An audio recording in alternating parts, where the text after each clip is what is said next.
नमः। गणेशाय नमः। श्रीमद्गङ्गाधरेन्द्राय शिष्यावनरताय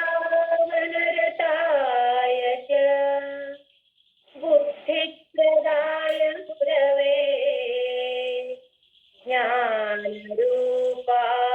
ते नमः। सदानन्दबोधेन्द्रं विवेकादिसमन्वितम् आनन्दबोधसिद्ध्यर्थं भक्त्या नित्यं नमाम्यहम्।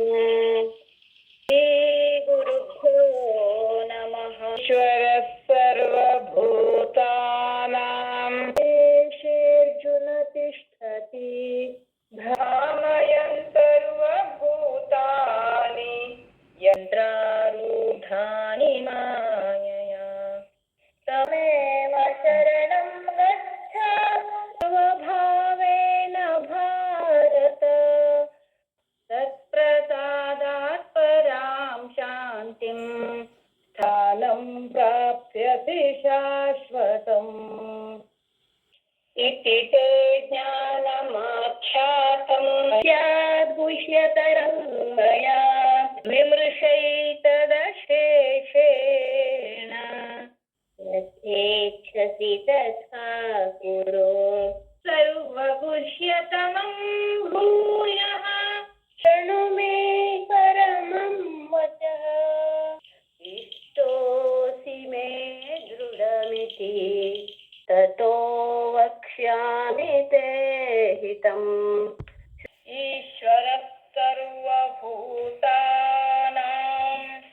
हृद्देशेऽर्जुन तिष्ठति कामयः सर्वभूतानि यन्त्रारूढानि मायया तमेव शरणं गच्छ सर्वभावेन भारत तत्प्रसादात् परां शान्तिं स्थानं प्राप्स्यसि शाश्वतम्।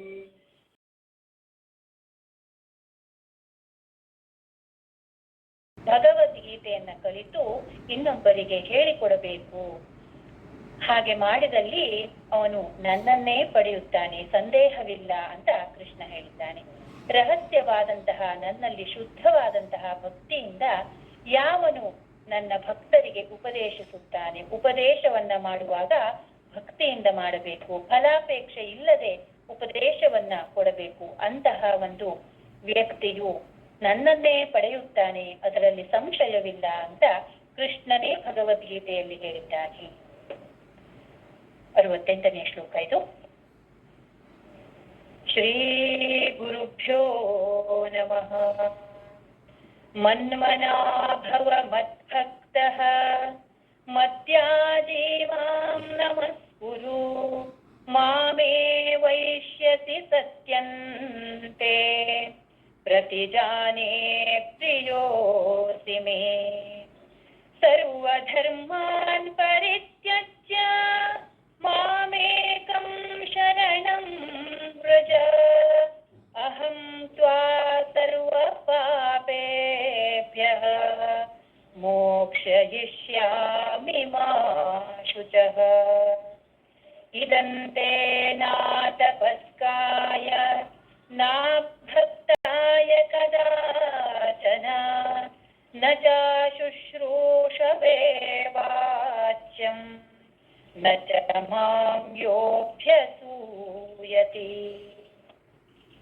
य इमं परमं गुह्यं मद्भक्तेष्वभिधास्यति भक्तिं मयि परां कृत्वा मामे